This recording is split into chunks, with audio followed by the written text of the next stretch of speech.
What's up, everyone? Taiki here. Welcome to episode 18 of the Crypto Market Wizards podcast. Today, I have here with me Default. How are you doing today?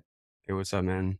Hey, so, for those that don't know your story, can you give us a brief intro of how you got into crypto and your crazy story around hacking the CIA, prison, etc.? So it's a long story, to be sure. Goes all the way back to 2011. It's when I first gained exposure to what Bitcoin was, what cryptocurrency, blockchain technologies was. I've always been like a technologist, so I have a background in computer science, computer security. So I read the white paper and made sense. I really didn't need anyone to tell me that this was innovative. I knew right off the bat it was innovative. And I think it was trading around like 11, $12. And I bought my first Bitcoin with a green dot card, actually, because there was no exchanges back then. That's what a lot of people like tend to not really know if they weren't in the space, is that these exchanges like, Coinbase and all these retail places, they didn't exist back then. You had to go into basically IRC, if you know what this like internet relay chat, and you had to like learn PGP encryption to verify yourself. And you had to either use like green dot cards or go deposit like money in someone's bank account. It was a very like crude space, but I mean, my background in like the hacking scene, I kind of like loved it because it was exciting. And, I just started, I never really thought it was going to get to where it is now. Obviously, I don't think anyone did who's been around that long. And just started accumulating and eventually started mining and, just started going down a road of, seeing Bitcoin become, yeah, a lot of its use case and popularity came around Silk Road. A lot of people don't know that it got to the point that it did so rapidly because of Silk Road. Like it or not, it brought exposure to Bitcoin in a massive way through Dread Pirate Roberts. And then kind of at the tail end was like Mount Gox and stuff like that. And it probably would have got to where it is today, but I don't think it would have gotten there as rapidly. I'm pretty confident of that. But it just it's pretty wild to see now that like literally like Larry Fink is shilling our bags, and Yeah. I never would have imagined anything like this, like, ever. So, the fact that, if you're, like, your first or second cycle or something like that, it's, kind of ubiquitous for you to be like, "Oh, well, I'm kinda bearish." It's like, I'm looking at this from a completely different perspective, like, this is so mainstream now that it's not even funny. This, like, we're past the lexicon of going back and putting Bitcoin and cryptocurrencies back in the bottle. We're going full steam ahead. So I just am extremely bullish on cryptocurrency in general. But we can get into some other pitfalls that I think we might face down the road. Yeah. But before we get into that, I do want to talk about, I guess, this particular event. I listened to, one of the podcasts you did around, I guess, the dark web. And you like wiped out people's debt, right? Like student loans. Can you just talk Yeah. about maybe give a highlight of a few things you did with the hacking space, and then I guess the downfalls that led to you going to prison and the main takeaways from that entire experience. So um, I got into the hacking space really early, just pretty much like naturally. Like would say my first foray into it is an ironic tale of me back in high school. And I used to play video games competitively. So, like Halo, Super Smash Brothers, Call of Duty, all that stuff. My mom actually, I was like skipping school, doing bad stuff. So she like grounded me, pulled the Ethernet cable, and turned the Wi Fi off so I couldn't play and get ready for my competitions. So I went to my friend's house and he was looking up online and we found some videos of how to hack Wi-Fi. So, it was pretty simple back then. It wasn't like WPA2 or anything crazy where you have to do like some kind of like cracking where you're like going through the hash lists. Uh, really just download this tool and you pop, your neighbor's Wi-Fi password within like seconds. And that for me was just like, I don't know, just like open the door for like, what is this? I want to learn more about this, and became pretty obsessed with it pretty much. It like fully encompassed my life for quite a while.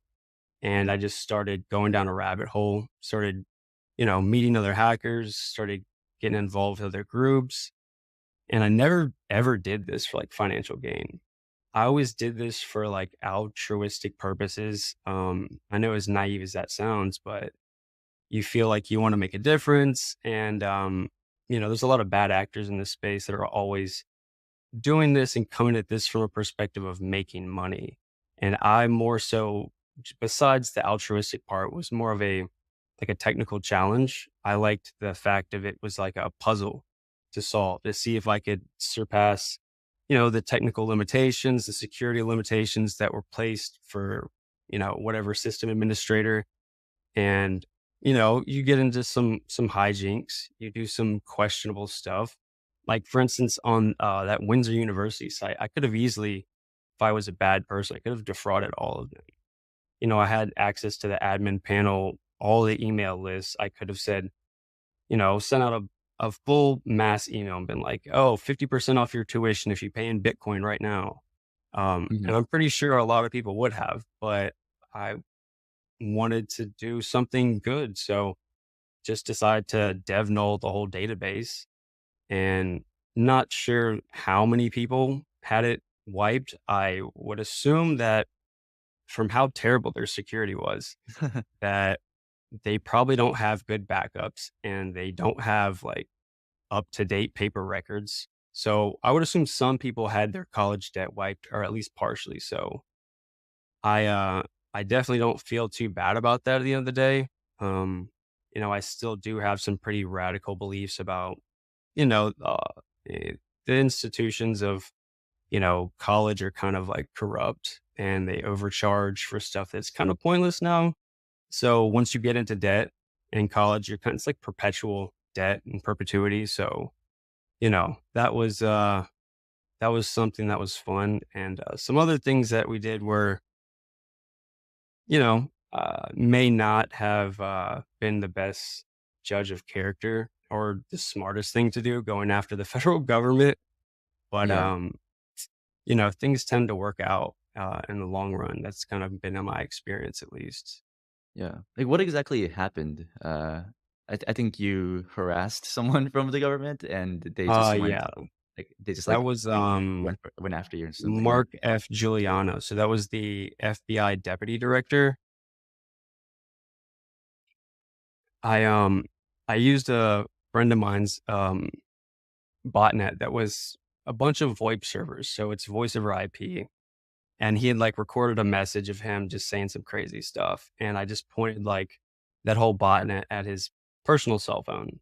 And it just called him like thousands of times over and over and over. Um, a lot of this came after like the WikiLeaks leak with Edward Snowden. It was about, mass surveillance that people previously thought was like conspiracy theory. And then it was like, not only is it not a conspiracy theory, it's like vast and incredibly invasive spying on citizens that are doing like nothing wrong. So I was very pissed off, essentially. Mhm. And in the in the computer security industry, we do a lot of like Google's Project Zero, where they do like vulnerability disclosure of 0 days, which kind of forces them and the companies to fix stuff because they are reactive, they're not proactive. So I mean, the stuff that we did, we even tried to report it, all the vulnerabilities, and nothing. So, you know, kind of just like pulled their pants down and made them look pretty stupid. And that definitely pissed them off. That's kind of like the golden rule in the hacking community is you don't mess with the United States federal government. So you violate that and they're going to come for you. It really doesn't matter how good your security is. They're going to get you. Yeah, so I guess they got you, and you were Yeah. sentenced to 5 years in prison? Yeah. Can you I just did give us 5 years. Yeah. I got maxed out actually. So, if you know anything about the federal laws, there's statutes of limitations, and my judge literally said he wished he could have given me more time. So it actually, for once, kind of saved me. And so yeah, I got sentenced to 60 months, 5 years. Pretty much ended up doing the entire 5 years because I was getting into trouble in prison. And that's a whole nother fun story of some hijinks on trading meme coins and crypto in there on cell phones. Hanging out with Martin Shkreli, a couple other people. You know, it was a really terrible experience for the most part. It had its, okay moments, but for the most part, it's incredibly terrifying.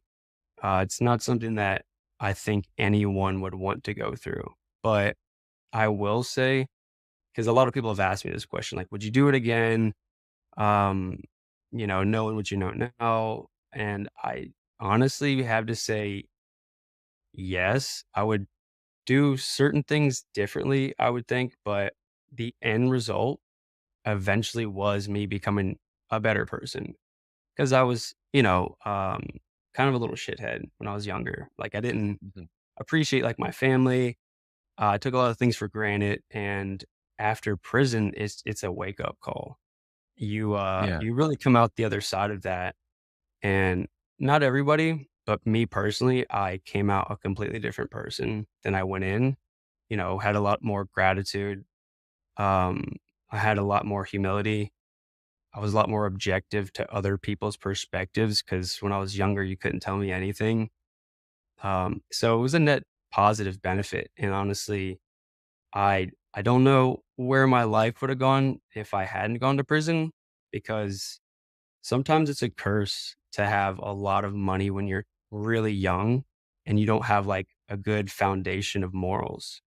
It could actually be a really bad thing. So, you know, um, few things I wouldn't do the same, but ultimately the end result I'm happy with. So yeah, I guess I would still do it again. But um, I guess you yeah, have to have that perspective, right? Because I think you were early to Bitcoin, and if you're young, make a bunch of money, it makes you feel like a hotshot. Maybe it attracts the wrong type of people in your life, and then definitely.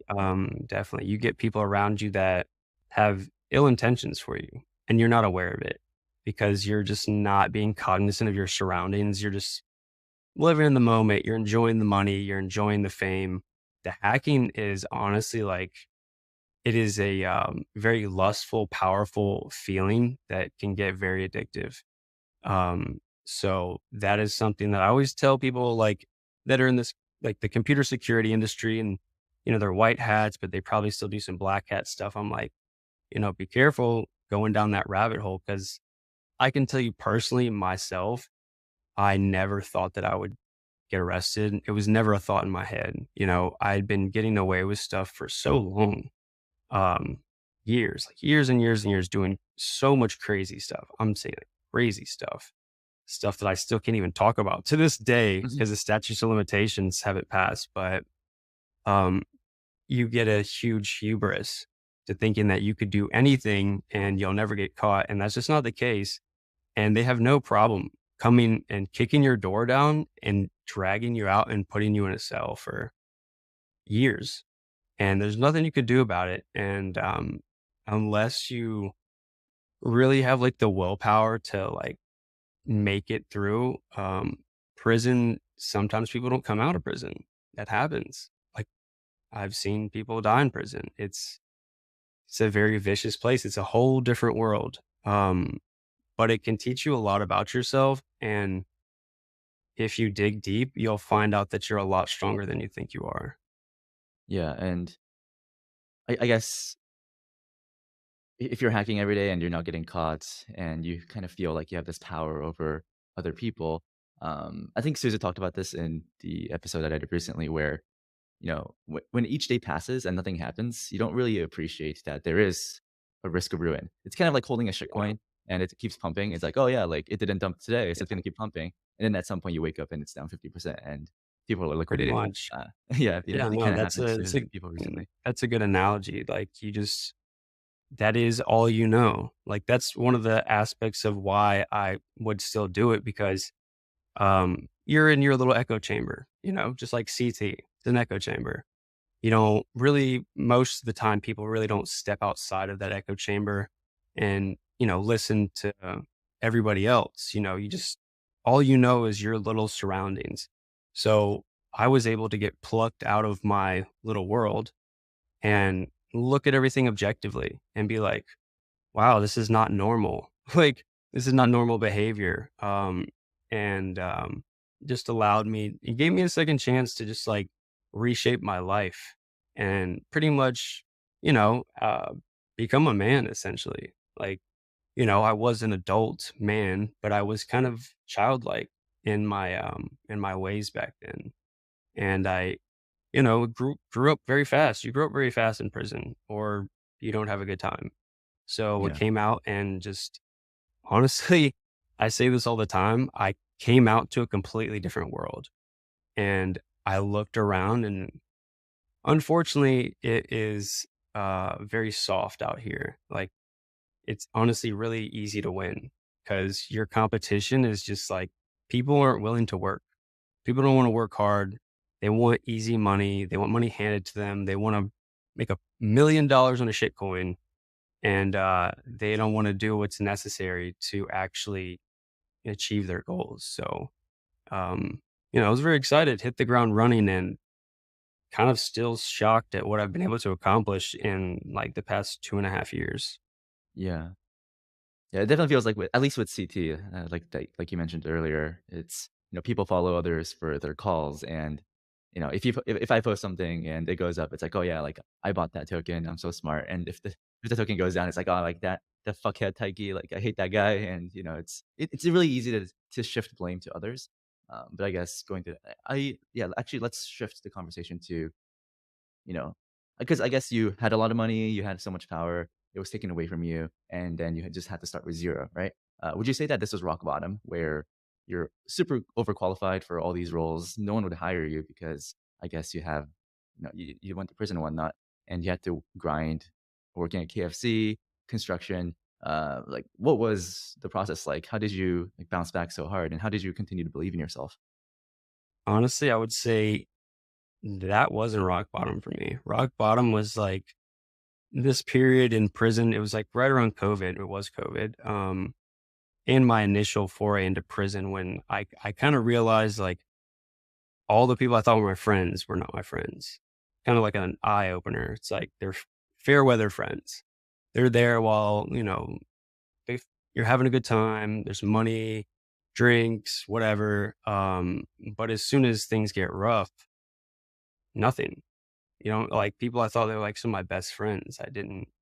It's like I had a cell phone in prison, like everywhere I went all the time. So like it wasn't like you had to drive to see me. You didn't have to write a letter. I was on Twitter, I was on Snapchat. Like, you saw me online and you didn't message me to see if I'm okay. It's like, wow, you really don't care about me.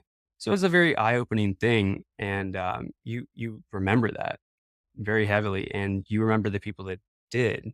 So it changes your perspective on like trust and all that kind of stuff. But the real rock bottom was when COVID hit. I contacted one of my friends he's a reporter at CNN, and I kind of, filmed what was going on in there because it was like an open dorm setting that I was at.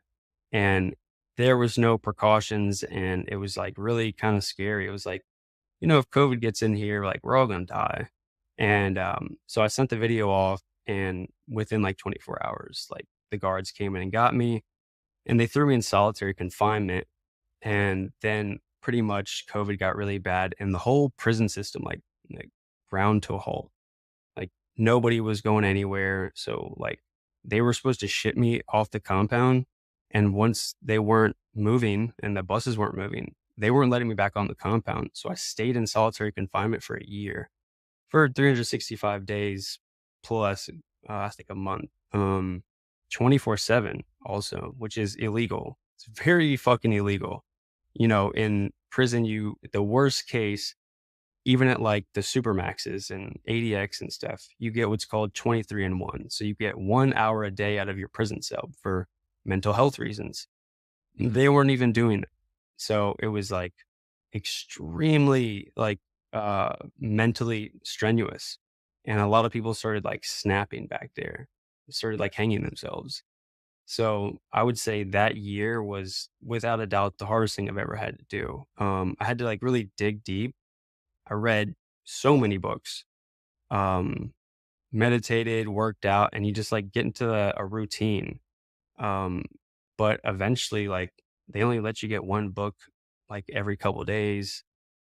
You can't meditate for forever, and you can't work out forever. So spend a lot of time just with your thoughts, and you know, it's hard to sit in a room all day, every day in a 8 by 10, 8 by 12, and just staring at the wall. I mean, people go literally insane. And, you know, that was, I don't think I'll ever, do something that difficult. But the plus side of that is that I made it out without going crazy. And, everything after that, I feel like in my life is just downhill. It's like easier. So that's like how I look at it. It's like, if I could do that, like, I could do anything. So what if I'm working at KFC? I don't give a shit. I'm out in the free world. I can, go talk to girls. I can um, start putting a little bit of money in my pocket, which is not much, but most people don't know in prison, you make $15 a month. I'm not sure how that's legal, but it's nothing. So, 750 an hour, which is still nothing, significantly more than I was making before. But I was more just like grateful for being out in society, not wearing handcuffs, being able to talk and see my family often. So honestly, it's ironic that I was actually pretty happy when I was at KFC. Most people would look at that, and I guess it's like like an eternal optimist because I feel like you should be in life. Why wouldn't you? Mhm, There's infinite opportunities. So you got to take the good times with the bad. And ultimately, that was one of the huge things for me is in prison, I got exposure to people that were from, third world countries, like real poverty. Like they'd never seen an ice machine before and they were enamored with it. They were like taking videos of it and sending it back home in like Guatemala. And when you see that, you're like, wow, I actually have it pretty good in America. We can complain about a lot of stuff, privacy laws and stuff, but like even people who are like homeless have it better than like the average person in some of these third world countries where they don't even have access to like water, like food. So mhm, that gratitude just kind of like stuck with me, and I try to like focus on that as much as I can. It's kind of fleeting now, but like every once in a while I try to like, remember and think back to it. But yeah, like when I was at KFC, I was actually kind of happy.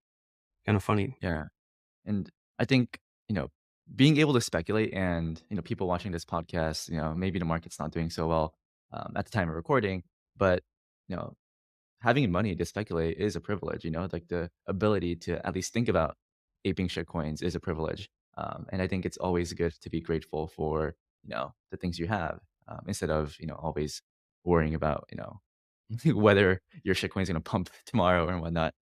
I think that That kind of was mentality is really that important. was another huge thing is just like um not focusing on money as much as, you know, uh, family. Like, because my family was there for me, at least my parents, the entire time. Like, they'd fly all the way up to New Jersey or Florida or wherever I was at in the federal prison system and come see me for like 2 hours, like wait forever, drive, fly, all this, just to see me for a couple hours, mom writing me all the time.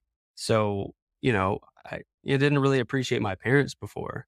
You just kind of always assume they're going to be there and you take them for granted. When I got out of prison, it's like, no, that's over. Like, they, I really appreciate that what they did for me, and I'll never forget it. And that's why I haven't really like changed my standard of living much since, I've made like 7 figures. I haven't at all because the first thing I want to do is something for my parents. It's not like they're hurting or anything like that, but they have like mortgages and shit. And I just want Mhm. to like wipe their, like Windsor University, just like wipe their debt out. and they can relax. So that's something that I think a lot of people, they get so caught up in like trying to make it that they never like take a moment to just like chill out, breathe, and look around and like you have something to be thankful for. Like, don't be an ungrateful shit, bro.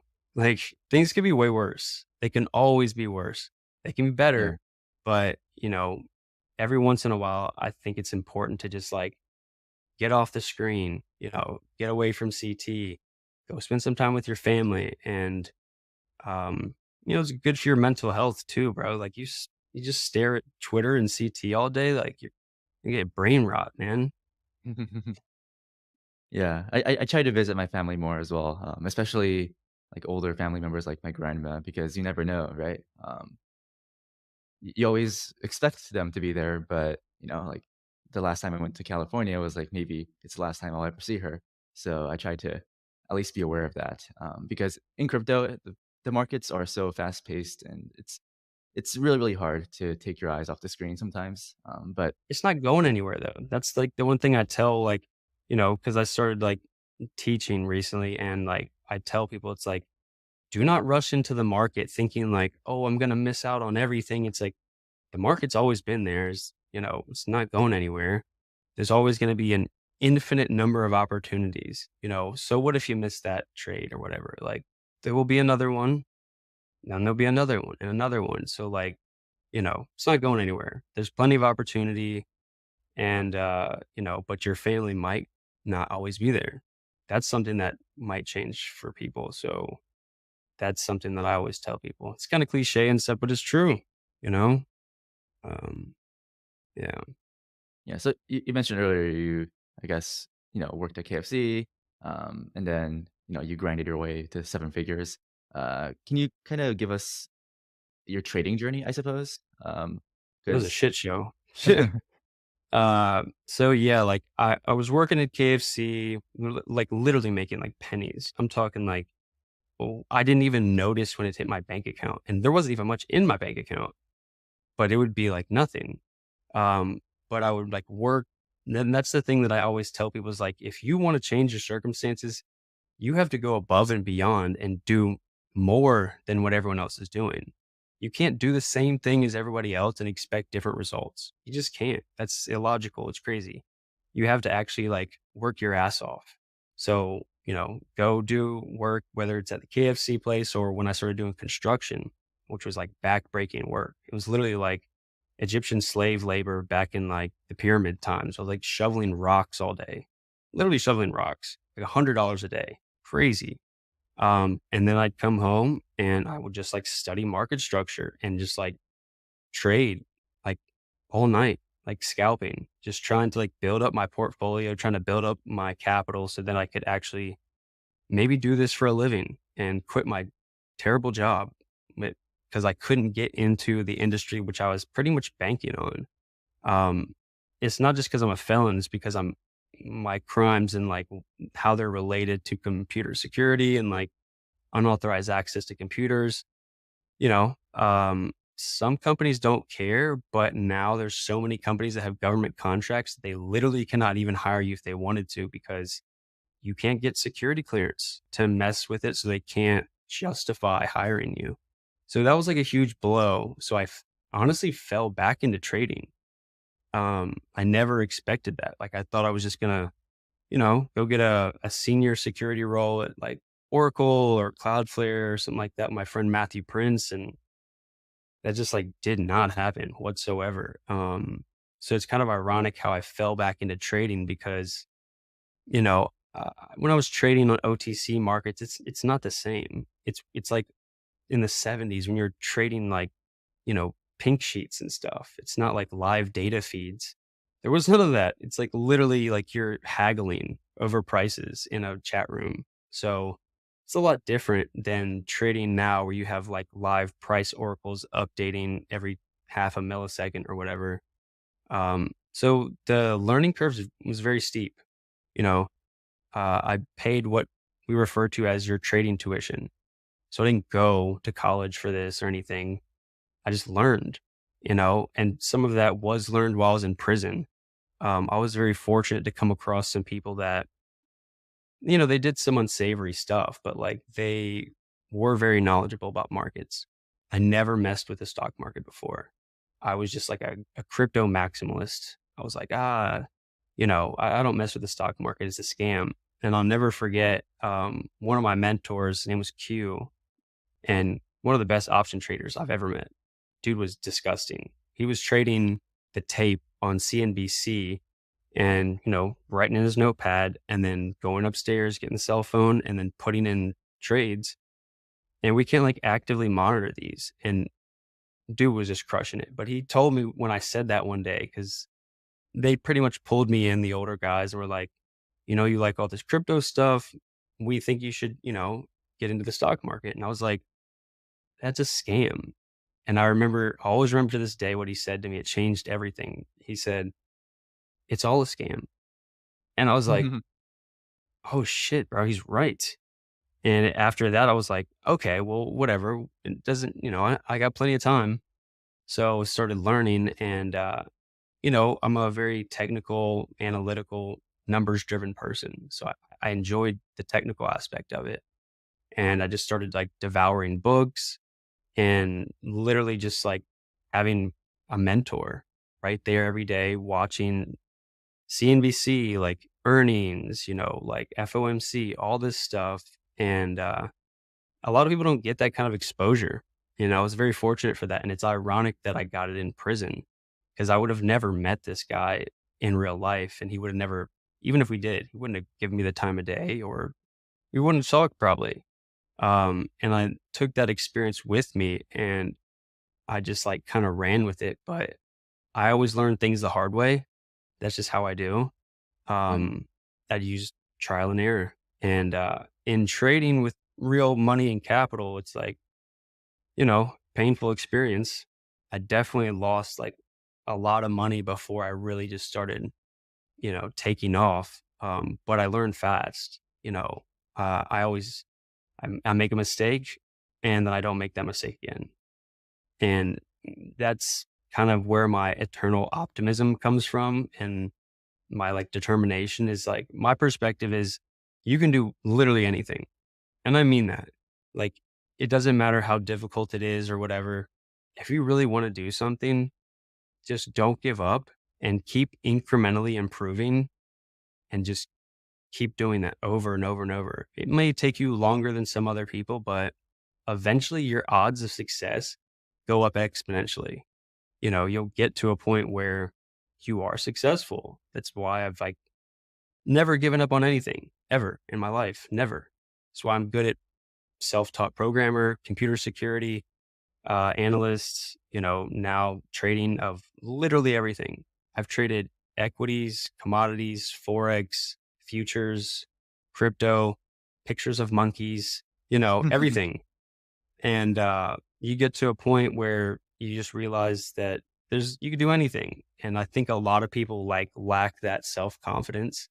So I try to let people know. And I think that's one of the good aspects of like my story is just like telling people like, what do you want to do?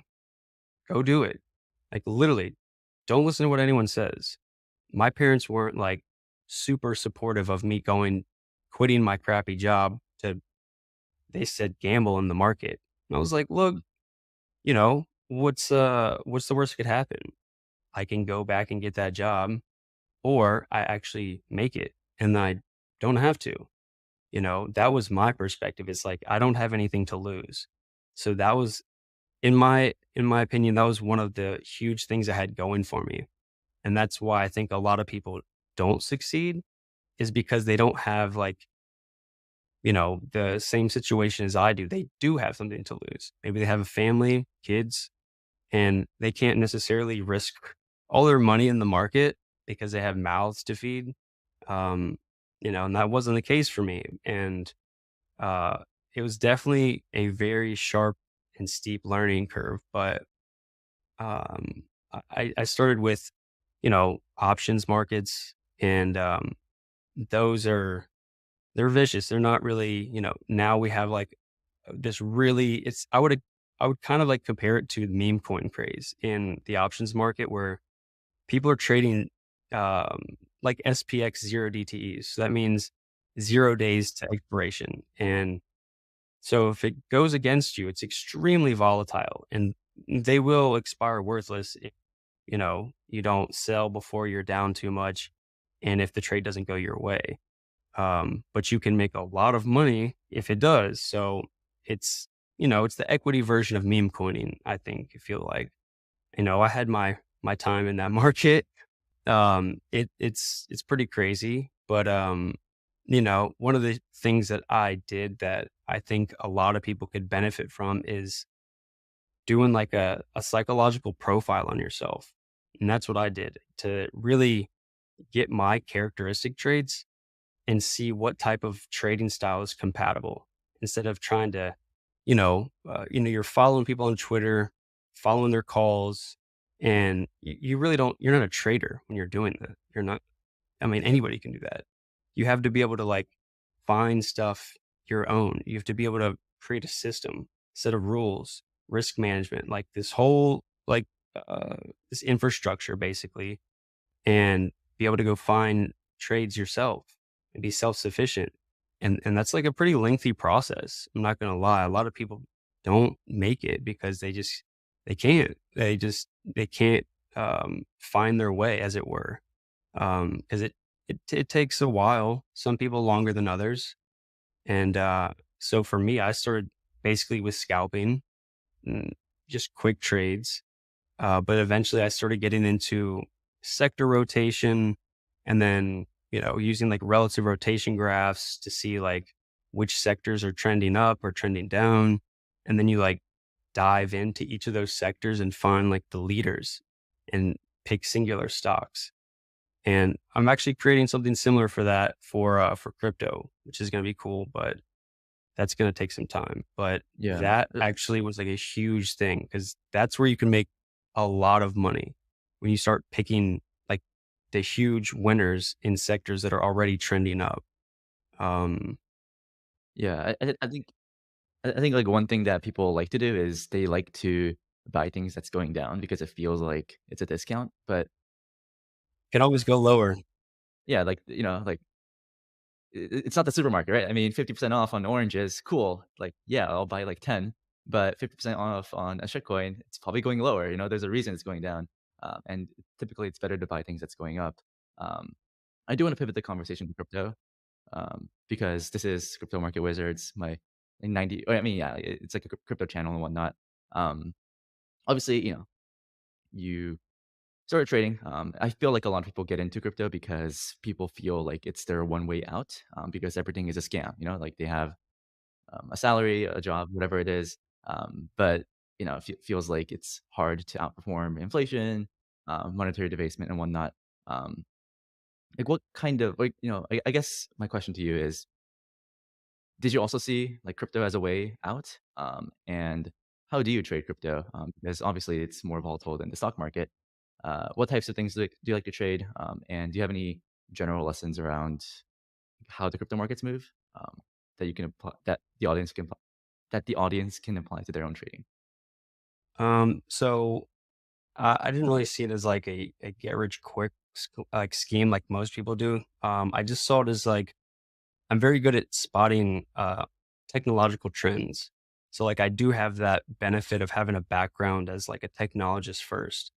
Um, so I just saw it as like this is where it's going to go. I don't care what anyone says.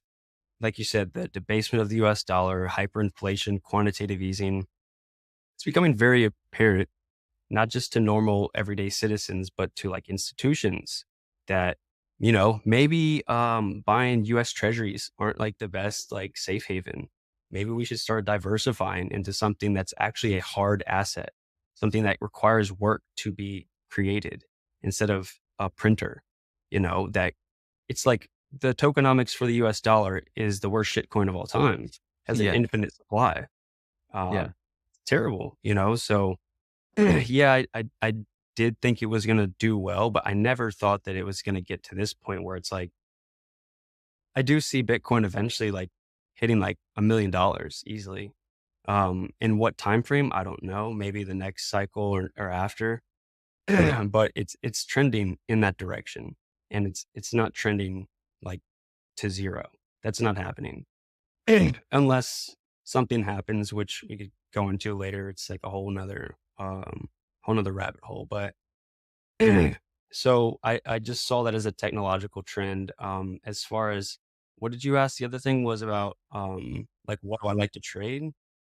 Yeah, like specifically with crypto, like do you Oh just yeah, trade I narratives have or like I have like a well, obviously I look for narratives, but I do have like, like my bread and butter. It's like my go-to stuff. So I love infrastructure plays because I think it's just, it's sustainable, it's has utility, and it's a necessity. And then I also well usually I have a very similar method for analyzing stuff that Arthur Hayes does. And I think not many people do this because he also has a background in like traditional finance. So when I look at some of these protocols projects, I kind of analyze it based on if it was a company, and I look and see like, what's the revenue? Or what's the fees? What's the inflows? How much stable coins are going onto their chain? All these things to see like, oh, this is a good business model. So like DEX tokens as well. Like I almost buy a DEX token on every different chain if it's a chain that is trending. yeah, Especially if it's like one of the top tier ones that's really profitable, it's probably going to do pretty well because they're generating revenue as long as they use that revenue to keep building out their project, incentivize users, the price is probably going to go up. So there's that. Obviously, you have like AI now, RWAs, that's now becoming a very obvious thing. I did notice that trend like in 2022 when I think Fink first mentioned it on a panel, but they just never really caught on. I think until he actually started, with his new fund. And that's going to be interesting because there is a huge market, the bond market, which has more money in it than most people can really fathom. Uh, and I think a lot of that is going to come on to the chain and, you know, where that's going to be, what chain. I think that's still developing, but that's going to be a durational trade. I think that's going to be something that's sustainable for a long time because that's old money that's going to be coming in. yeah, Um, Gambling. And then the lesser known one is my further dated kind of narrative that I'm watching is quantum. And that's kind of goes into what I think potentially could happen to Bitcoin with quantum computing. If we don't fork over to like a quantum resistant ledger, it could be pretty bad for Bitcoin. Because if SHA-256 were to get cracked, then the value of Bitcoin goes to zero, like instantaneously. yeah. So that's kind of a problem that I think should get some attention. Yeah, that's really interesting. I think with each subsequent halving, there's also the question around economic security. I think Eric Wall, Udi, Werdenheimer, they're working on something called Cat VM, which I think they're trying to get like the miners to soft fork Bitcoin to introduce this new VM.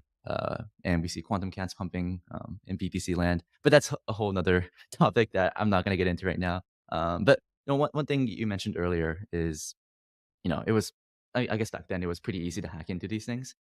And I guess like this YouTube channel in particular focuses on DeFi, or at least that's kind of how I got big in the YouTube space. I guess like my question to you is like I'm not sure. Okay, like not that you would do it, but how easy would it be to hack into some of these protocols? For example, like $1 billion TVL, like money market X, like I mean, it's everything's hackable, first of all. Like, I don't care what anybody says. Doesn't matter who your devs are. I don't care if you got audited by Certec or somebody else that's good or bad, or like, doesn't matter. Like, there are always exploits in anything. It always just depends on is it worth the resources that would need to be spent to hack that? And that's always up for debate. But I can tell you right now, there's always people out there right now digging through the contract code, always trying to hack stuff. It's the golden era of fraud right now. It really is. like if I was a bad actor, like, back in the day, I was surrounded by hackers that were always like taking down exchanges and stuff like Bitcoin E. Like I know that people like robbed them and took all of their Bitcoin. Like, you know, uh, a couple of times we did stuff like we shelled like Coinbase. I mean, I didn't ever think of taking anything, but we were sitting on hot wallets. It was very scary. It was more of just like I said, for the adventure of can I do this? Can I hack them? But when it comes down to actually like hacking protocols, hacking smart contracts, that's like the higher tier of hackers, people who do like the real hardcore exploit development, people who like, jailbreak iPhones. They're few and far between, but they're all out there. So I think that security needs to be taken way more serious in crypto, and not just for projects, but for individuals. Cause I see people that are literally they're literally raw dogging the internet with their net Raw worth and a dog. browser extension, bro. It is Yeah. beyond crazy. It's like, I'm not gonna name names, but I know a bunch of like, KOLs or whatever you want to say it, got like 6, 7 figures in a MetaMask. I'm like, what are you doing? Like, bro, that is crazy. Like, you just buy like literally a $70 like hardware wallet and like you're a lot safer. Um, but people just don't take security seriously. And that's kind of one of the things that I'm kind of pushing on people is like, you know, you need to be proactive, not reactive. This is like real money. We tend to get disillusioned and disconnected from the monetary value of crypto because of the degeneracy and the fact that it's not like, say, I could, throw one soul at some meme coin, it goes to zero. I don't really care. If I lost $150 and like paper money, like flew away in the wind, I'll be pissed. But, there's just like the disparity between the two. It's because it's not physically tangible. It kind of is ethereal. It's like we can't really associate the monetary value with it. And it's like, you know, you don't want to get too deep down that rabbit hole of doing that because then you're not using risk management. And at the end of the day, if you want to be a trader, that's your only job. That's really your only job is managing risk. Everything else is like secondary, technical analysis, fundamental, all that stuff. That's cool. That's great. But the main reason why most traders fail is because of the psychology. Like trading is so psychological, it's not even funny.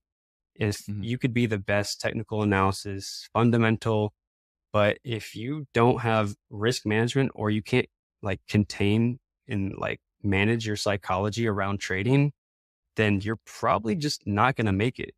That's not just being euphoric, being too scared, um, just really just getting out of control with like your trading. It happens, you know, um, but security is definitely something that needs to be taken more seriously. Actually, just today, one of my friends called me and said that their project got hacked. The smart contract, if I can remember what it was, I think it was like uh, Noble Blocks or something, like the provider for like the token. Their contract got hacked, and haven't looked into it or anything, but it's a pretty, it's a common occurrence, and I say you should always be prepared for something to go to zero because it can happen at any point in time. It's like what happened with FTX. It's just nobody thought that would happen, but it happened. Yeah, uh, it's like the thing I said earlier where people don't really think about their risk of ruin. It's like if each day passes and nothing happens, it's like, "Oh, yeah, like, I see Bored Apes getting hacked on Twitter, but it's not gonna happen to me." And then it finally happens to you, and then it's over. So, yeah, just please buy hardware wallets. I have multiple hardware wallets, I think it's common stakes, or I would table even stakes. suggest buying different brands. It's called like defense in depth. So if you have different types of like operating systems, browsers, hardware wallets, if someone's like targeting you, or if you just like wind up clicking a link with some exploits that are tied together, you make it significantly more difficult for them.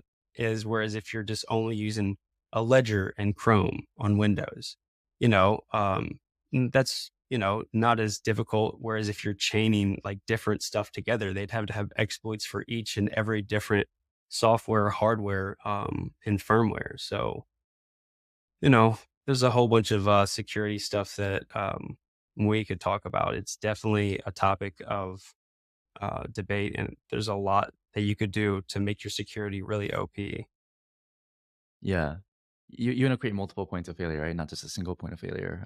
You mentioned something earlier Exactly. around risk management, and I guess trading is mostly psychological. I tend to agree, but can you briefly go over maybe what are the common psychological mistakes that people make in crypto, and how people should think about the markets differently, if they want to succeed? Uh, I would say Dunning-Kruger's effect is pretty prevalent. You know, couple successes in a row when you think that like you're invincible, and that's usually almost always when you get wrecked. Even me personally, like I've been on some crazy hot streaks, and then almost all of my biggest losses came right after my biggest win streaks because you start getting away from the process that made you successful. If you're just like looking for the next trade, you're not supposed to focus on the money because the money will come. You focus on the process. You focus on whatever your setup is, and as long as it's successful, you just focus on that. If you start like focusing on the money, that's when things get a little off kilter. But yeah, that's I've had some pretty rough trades this year. All were after like a 6 month win streak, and then I got a little arrogant, and simulation tends to smack the shit out of you and be like, yeah, no, chill out a little bit. You're getting a little bit egotistical. So I would just say, just like, don't even focus on the money because the money is just a result of consistency. It's going to come, and it comes faster than most people think. Like, when you're first trading and you're making like $50 a trade, it compounds very fast. Next thing you know, you're making 100, 200, 500, 1,000. Next thing you know, you're making like six figures a trade. It happens very fast sometimes. And I think that's like the final hurdle in trading is being able to psychologically wrap your head around once your portfolio starts getting bigger. Because even if you're sticking to like the same risk model and the same percentages of risk, of drawdown, profit taking, all that stuff, that's good. But then the numbers are way bigger. And that's what can fuck with you psychologically. It's like, oh, I'm only down 2%, but I'm down 10 grand instead of like $100 or whatever. Mhm. And that's like the final hurdle, I feel like, in being able to trade at the next level where you're trading like, you know, you see some of the guys on here, they're trading multi-million-dollar positions.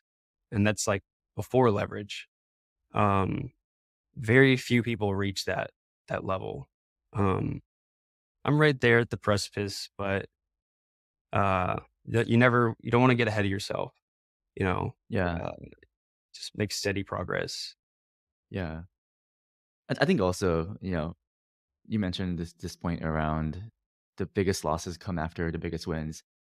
That's partly, I guess, people get an ego because, oh, like, like I made so much money the past month. The next month, I also will make a bunch of money. And then people take on more risk. They see other people take on like make more money.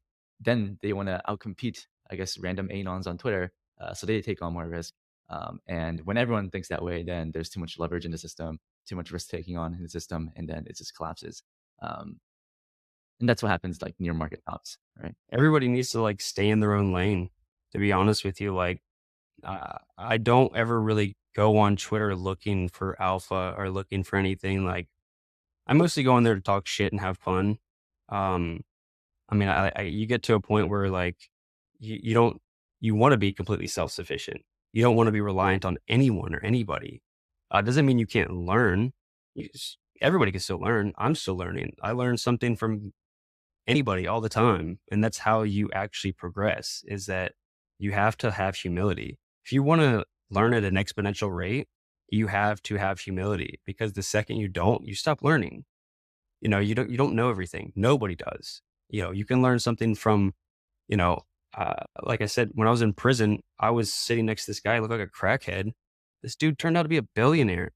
And I was like, jarred me. I was like, what? Like, yeah, no, like, that guy's a billionaire. I'm like, you never know who you're around and who you can learn from. And as soon as you like, you know, just humble yourself a little bit and just open your ears and open your mind, and you can learn a lot really fast. And that's one of the things like, if anything, sometimes I'll come across some alpha on Twitter, but I would always say the very the very cliche, do your own research, Yeah, and which yeah, nobody does. Almost nobody does research. If anything, that's like your biggest edge in this market is doing like relentless amounts of research, because I really value and respect my money because I know how hard I had to work to get it, that I'm not putting like a lot of money into anything unless I've looked at everything.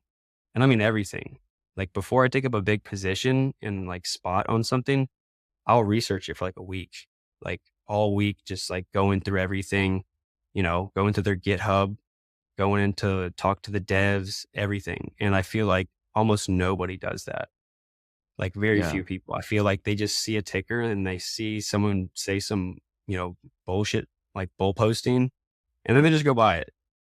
It's like, mm, Because crypto is such an attention-based market and a social market where psychologically it's comforting when when you see a ticker shield on the timeline because, "Oh, yeah, like, he's bullish, that guy's bullish. Okay, like, it's good to be bullish, I'm long." Whereas, obviously, when someone's showing you something, they wanna sell, right? Or, like, they're long already from a lower price, and they want to there go is an higher. underbelly of crypto that the majority of people, and especially the mainstream retail, are completely clueless to. And it's, uh, you're going to end up as exit liquidity, man. Like you see some of these projects and they're doing TGE. Go look at their tokenomics. Go see how much of their supply is being released on TGE. Go see how many KOLs are shilling. And like I think it was one intro or something the other day. Yeah, yeah, yeah. They had 25% TGE. Like at TGE, 25% of their tokens unlocked. And there was like 600 KOLs. It was a Jeet Fest, bro. It's like, I feel bad Yeah. for anybody who bought that. And, that's a huge thing. Is like, that's one of the big things I look for. And when I'm investing in anything like pre-sale or pre-seed, I want to see good tokenomics, because if it's like a 3 month shelf and then like 6 months linear vesting, I'm not touching that because it's just a quick flip. And, I'm trying to actually invest in real stuff that's gonna do well because, I'm not greedy. Some people want like a 10,000x. You can't even the mainstream investor can't even comprehend what that is. You tell them, "Oh, I had a 10,000x." Like, what are you talking about? They make average returns on the S&P annually is what, like 15, 20%, something like that. If you double your bankroll, you get 100% in equities. That's good. In crypto, that's shit. It's just we live in a whole different dimension, and it's pretty insane.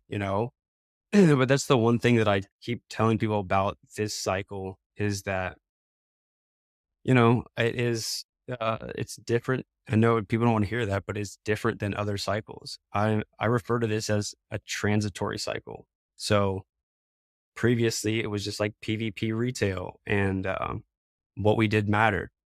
Well, we're transitioning to what we do no longer matters because the real money is moving in.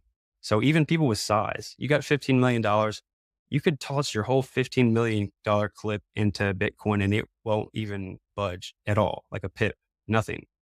These people are buying 500 million like dollars of Bitcoin a day. This is getting to the point where we're just along for the ride.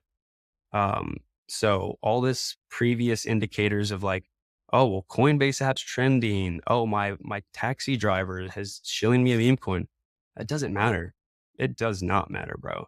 Like, I personally believe that we are going to places that can get ridiculous. It really can. Especially, I think Arthur Hayes said in his recent interview that like, if this debt bubble does, pop, that we think could happen, we could start to see price levels and volatility that we didn't even think was possible. And it's a real possibility that happened. Even if it doesn't, there's so much money that's coming into this. that people aren't even looking outside of the ETFs. It's like, look at global GDP. There's a percentage of that that's coming into this. And global GDP is over like what, 100 trillion, 150 trillion, something like that. What are we at, a market cap of like 2 to 3 trillion? You know, 10 trillion market cap of all of crypto is extremely attainable, I think. Um, and if 40 to 50% of that goes to Bitcoin, you know, what price are we looking at then when it's a $5 trillion market cap?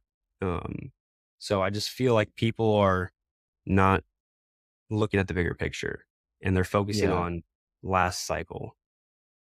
Yeah, I think people like humans in general, they want to be able to explain things. So they like people like to look at past cycles or past patterns and be like, oh, like that happened last cycle, so this time around the same thing will happen, and then they feel better about themselves.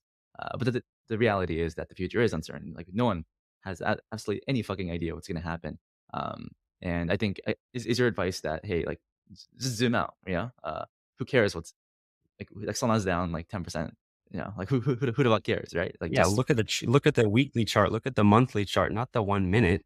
You know, it's like look at the broader thing. It's like one of the big things is people don't realize that for when we have these pullbacks, as long as it's still in a bullish structure, it's good.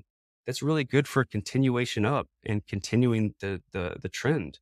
You know, it's like you don't want an Eiffel Tower chart. You don't. That's terrible. That's so unhealthy. That means it's volatility works both ways. So if it goes straight up like this, it's going to come back down straight like that. When you have higher high, higher low, higher high, but it's like, you know, it's oscillating, that's perfect. That's literally like the healthiest chart you could have.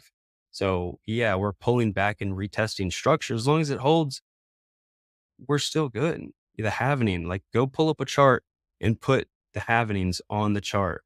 What do you see? Do you like just understand liquidity rotation? We're going to have, you know, the supply creation is going to be cut in half and demand is at all time high. It's never been a higher demand for Bitcoin ever. What is like supply and demand? That's simple. I don't know why people try to complicate stuff. It's that simple. yeah. I think in a way, like, you know, people that do overcomplicate things and write like long Twitter posts get engagement. So that's kind of like what we see on the timeline. Like the algo just pushes stuff like that. And one of the questions I had is, you know, for people just entering, how would you recommend they approach the crypto markets? Like you said, it's very volatile. You know, you want to have your own ideas and whatnot. Um, but let's say someone has like 5 figures, they want to get to 7 figures. Like, what types of things do you think they have to do in order for them to get there? I would at first say take it slow. Don't rush into this. Um, do a lot of research. Like really actually go and learn like a lot. Like you need to go understand like what you're getting involved in. And you really need to understand, are you willing to risk this amount of money to potentially go to zero? Um, you know, like get a trading plan together, you know, try to find something that has some consistency to it. Don't just like randomly buy and sell and ape different stuff. It's just like you're gonna go and zero out. You are. So like y- no need to rush. You didn't miss the bull run. It's fine. Like get your emotions under control. Um, and I would say like, you know, this is the harder thing to teach or tell somebody, but like being able to see narratives before they develop, it takes more imagination than knowledge. And like that's why one of my favorite quotes from Albert Einstein is imagination is more important than knowledge because knowledge is what we already know and imagination is what leads to, you know, the creation of things that we don't know. So if you can have I have seen some people come in like, you know, for instance, Ansem, he's in my opinion, he hasn't been in crypto that long, but he's done extremely well because he does have the foresight to be able to see narratives and he's pretty smart. So like I personally have made more money trading narratives than anything because it doesn't really matter about, you know, the charts and stuff. If you see that this is where this is trending and this is going to become a big thing, and you see money going that way, I mean, that's all you need to know. and then you just allocate accordingly. But the big thing is just take it slow, try to research, and buy a hardware wallet. Just literally buy a hardware wallet. Don't even get into this market without a hardware wallet, because even I almost got drained like 2 months ago. It was terrifying. I almost lost like 50 grand, um, because some of the Twitter accounts, for whatever reason, Elon's letting them buy business badges, and they're emulating actual crypto projects and commenting underneath like their airdrop or whatever. And I didn't think that was a thing. And it looked very similar. And I clicked it. And if I didn't have a hardware wallet, I would have got. And I'm pretty, pretty strict about my security, but it just shows you that like, anybody can get got. So I know that there's literally millions of dollars being pilfered out of like CT right now from all these little scams. Um, and for some people, like you said, they come in here with, 5 grand or whatever, or 10 grand, and they lose that. It could be devastating. You know, I would say most people are putting more money into this than they can lose. I mean, I know a lot of people are. They're way over allocated. Um, Mhm. so if you're going to do that, you might want to pay $70 to make sure you don't get robbed. Seems kind of obvious in my opinion, but yeah, those are just the main things. Everything else, people have to figure it out for themselves. Got to learn it the hard way. Yeah, I agree. I think people just need to get wrecked, and then learn the lessons You because do. it's easy to listen to this podcast or read something. It's like, oh yeah, like risk management. But if you're Bro, young, show it's me like, one oh, it's not gonna person happen to that's me. made it that hasn't gotten wrecked. Everyone, bro, like I've round tripped a bunch of stuff. My net worth is going literally almost to zero so many times. And that's what makes you respect your money so that next time, hopefully, you don't do that. So I think that there's no better teacher than experience, and doesn't really matter. Like back in the day, you could have said whatever to me and I wouldn't have listened. So I know that there's people like that getting into the market that doesn't really matter what you say to them, you know, they got to feel the pain. Yeah, you gotta feel the pain. Yeah, and in a way, it's better to feel the pain when you have less money and you're younger, so that when you do start to develop a meaningful size of capital, it's like, okay, like I respect. You have to respect your portfolio. You have to respect what you have. You have to be grateful for what you have, because otherwise you're just gonna blow it away. Um, Yeah, yeah. no, for sure. That's like one of the things that happened to me is like I had initial success right when I got into the stock market. And it was actually a bad thing because I was like, this is so easy. And it led to more pain because I won, then had a certain amount of money, pretty much lost it all instead of just like losing right off the bat. It can be significantly more money when you win and then you lose, as opposed to just losing right off the rip. You come in with a couple $100, you get wrecked. You might leave, you might stick around to figure things out, but it's it's definitely something that you can make. I've seen people make crazy money on these degenerate meme coins. It's just honestly ridiculous. So I know that like even my friend's mom texted me the other day asking me what meme coin to buy. I was like, this is hilarious. I was like, oh my gosh, don't buy any of them. Don't. Yeah. Okay, so, I mean, thank you, Default, for this conversation, but do you have any final words, wisdom or advice you have for, my audience, out there? I would just say, hold your coins, man. We're going so much higher. It's the happening. It's the golden bull run, transitionary cycle. Don't fucking do some retardio shit. Don't cheat. Don't let them get your coins. We're going to Valhalla. For Let's going to go. Valhalla. Alright. Well, I think that's a good way to end it. Well, anyways, thank you, and I hope you guys enjoyed the podcast. Bye-bye. Later.